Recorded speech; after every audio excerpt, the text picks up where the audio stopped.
Jemaat yang diberkati dalam Tuhan kita Yesus Kristus, ada sebuah cerita tentang seorang pemuda yang sedang melamar pekerjaan di sebuah perusahaan yang maju.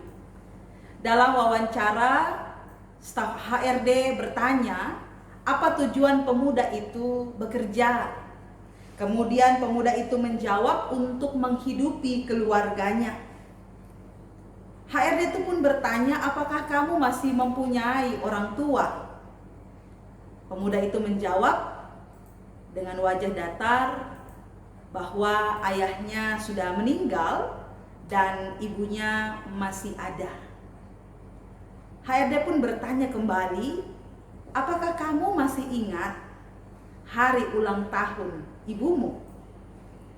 Dengan wajah yang penuh dengan pertanyaan, pemuda itu menjawab, saya tidak mengetahui hari ulang tahun ibu saya, karena kami ini dari keluarga yang sederhana, sehingga hari ulang tahun dan umur ibu saya tidak tahu.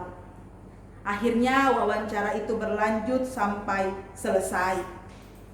Sebelum pulang, staf HRD berpesan kepada pemuda itu, sambil menunggu hasil wawancara, saya memberikan kamu satu pekerjaan kecil, yaitu ketika kamu nanti bertemu dengan ibumu, cucilah kakinya, basuhlah kakinya.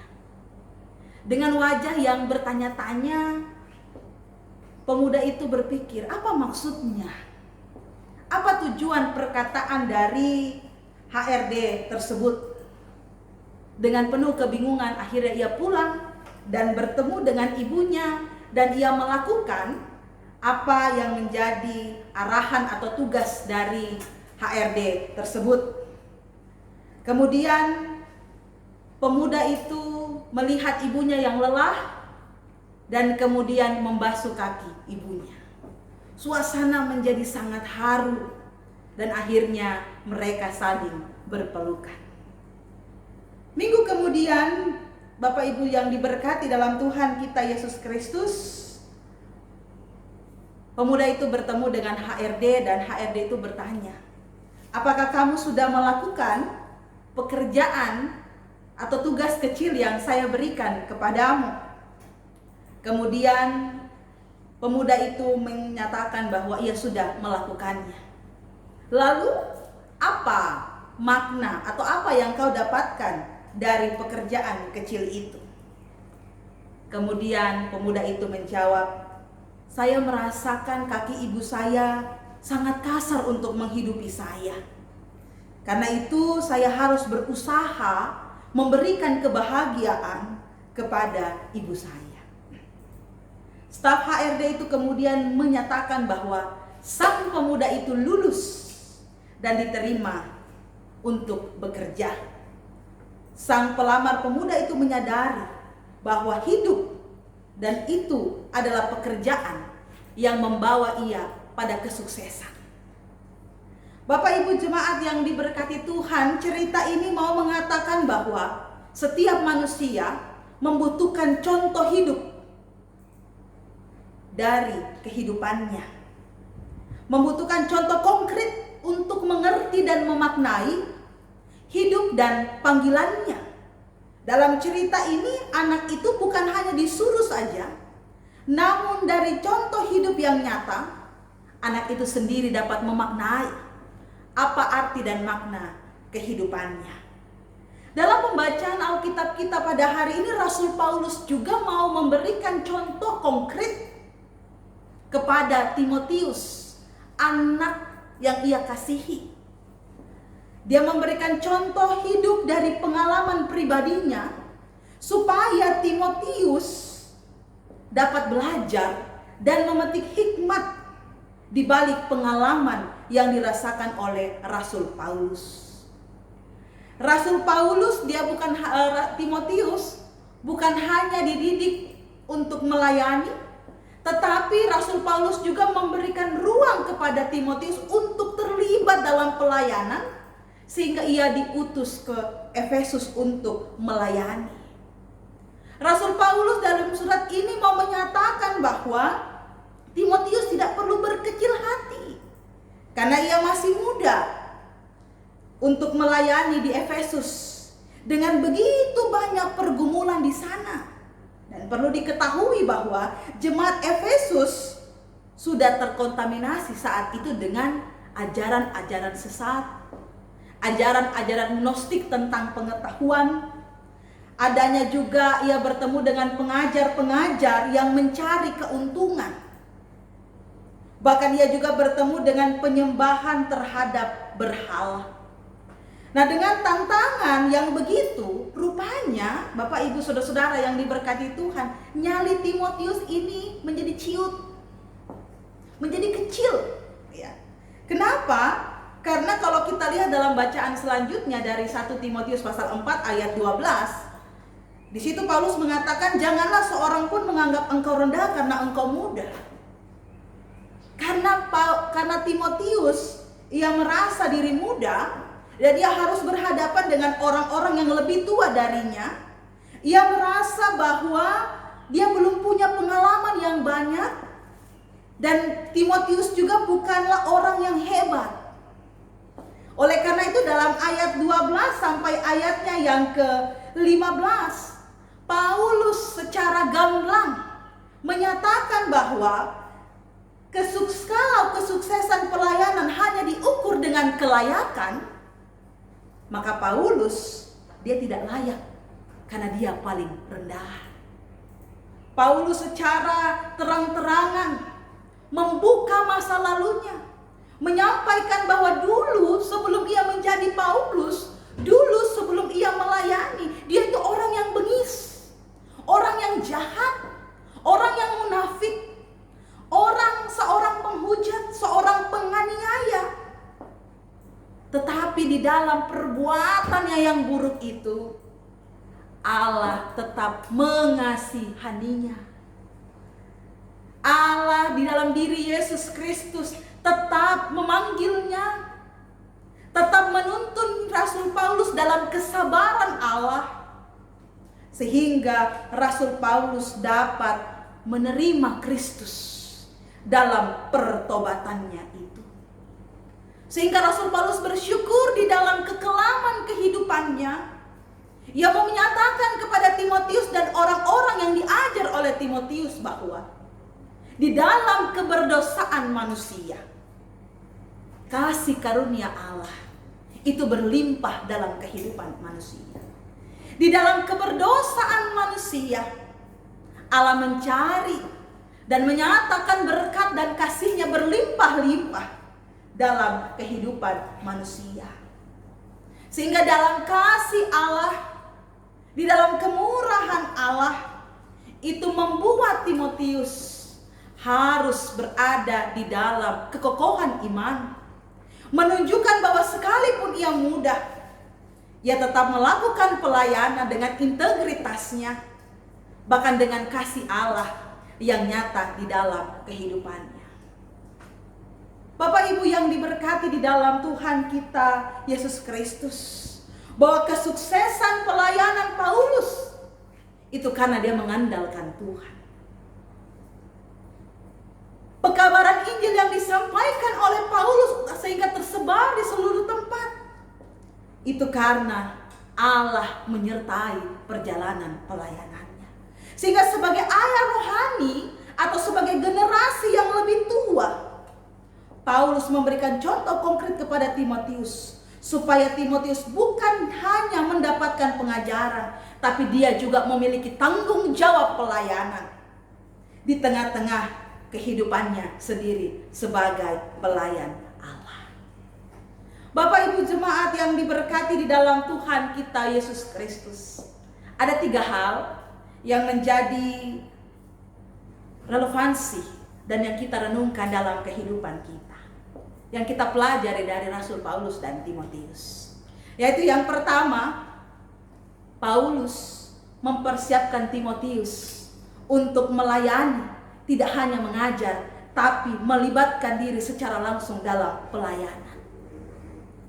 Dalam kehidupan kita saat ini, masa pandemi COVID-19 mengajarkan kita banyak hal. Salah satunya adalah berkaitan dengan ibadah yang sebenarnya. Ibadah yang sebenarnya, yang sederhana, tetapi memiliki makna yang sangat besar.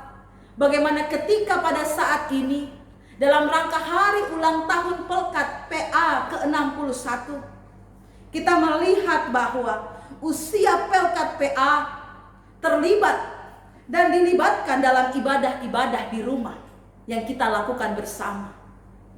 Dan hal ini juga menciptakan ruang bagi orang tua untuk bagaimana menjadi teladan dalam persekutuan dengan Tuhan dan menjadi teladan untuk melayani Tuhan yang telah melayani kehidupan kita terlebih dahulu dengan kasih. Bahwa kenyataan menunjukkan kepada kita bahwa tidak cukup kita sebagai orang tua hanya memberikan nasihat secara teori kepada anak-anak kita.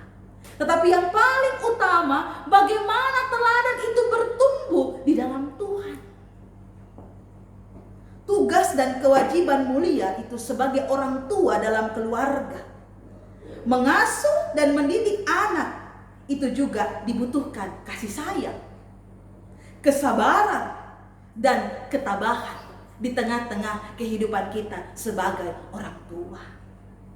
Sehingga dengan demikian ketika kita menjalani pengajaran iman itu kepada anak-anak kita, maka kita sedang mempersiapkan anak-anak kita untuk menjadi pelayan Allah.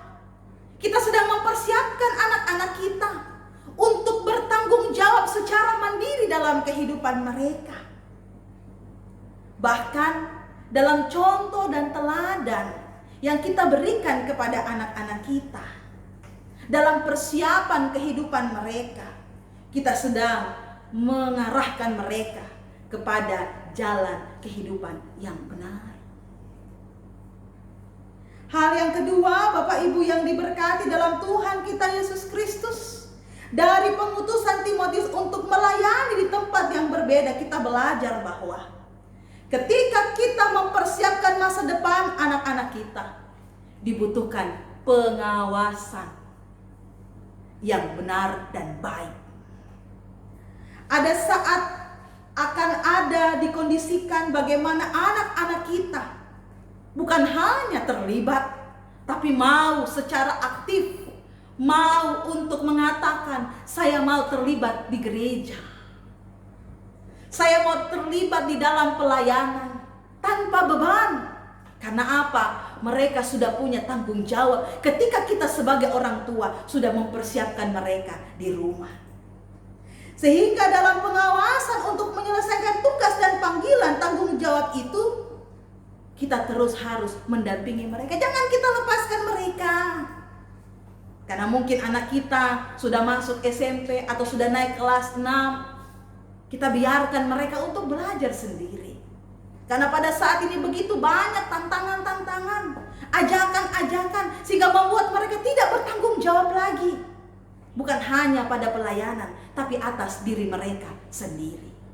Sehingga diperlukan pengawasan, sampai orang tua harus memastikan bahwa anak-anak sudah terbiasa mendengarkan pengajaran yang benar dan melakukan kegiatan bermanfaat, sehingga mereka mampu mengambil keputusan dan langkah yang tepat di dalam kehidupan mereka.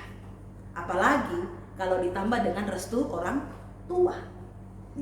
Terlepas dari apakah anak-anak kita akan berhasil atau tidak, bagaimana cara dia mengerjakan bagiannya yang dipercayakan oleh orang tua, bagaimana ia menentukan jalan kehidupannya, itu akan mendorong dirinya untuk berani mengekspresikan kehidupannya sebagai orang muda yang punya tanggung jawab dan merasakan bahwa apa yang disampaikan, apa yang dinyatakan itu menjadi kasih karunia Allah dalam kehidupan kita.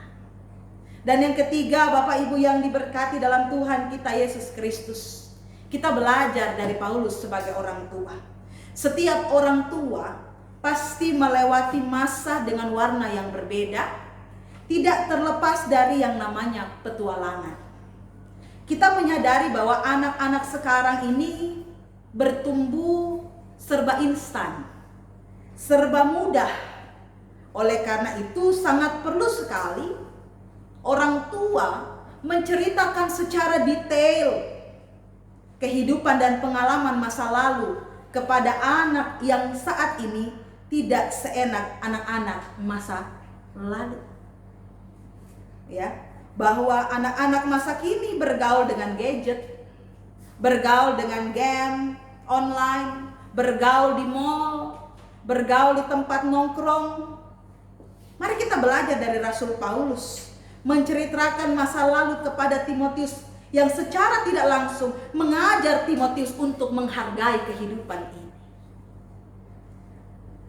Bahwa banyak orang tua ketika ia menceritakan masa lalu, dia menceritakan yang bangga-bangganya saja. Ya. Tapi perlu juga orang tua menceritakan dan terbuka dengan anak-anak. Supaya anak-anak juga tahu bahwa orang tua pernah melewati masa seperti mereka pada saat ini. Orang tua pernah melewati susahnya kehidupan. Orang tua pernah melewati berjuang untuk melakukan pelayanan dengan sungguh-sungguh. Sehingga kita pun menjadi teladan dalam kehidupan mereka. Dan mereka pun belajar dari kita. Bapak Ibu yang diberkati dalam Tuhan kita Yesus Kristus. Sebagai gereja pada saat ini, kita juga diajak untuk merenung. Sudah sejauh manakah kita sebagai orang tua? Sudah sejauh manakah kita sebagai gereja menerima anak-anak, kelompok yang masih dianggap kecil, masih dianggap muda, masih dianggap belum tahu apa-apa, masih dianggap belum berpengalaman. Sudah sejauh manakah orang tua merangkum mereka? Sudah sejauh manakah gereja untuk melibatkan mereka dalam pelayanan?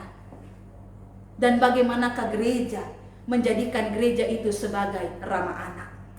Maka dari firman Tuhan, dalam rangka hari ulang tahun Pelkat PA ke-61, kita sebagai gereja, kita sebagai orang tua diajak untuk senantiasa memberikan ruang yang besar bagi anak-anak kita, memberikan bagian tanggung jawab untuk anak-anak kita agar mereka mau melibatkan diri menjadi jemaat yang misioner, jemaat yang mau memperdayakan dirinya untuk membangun gereja ini.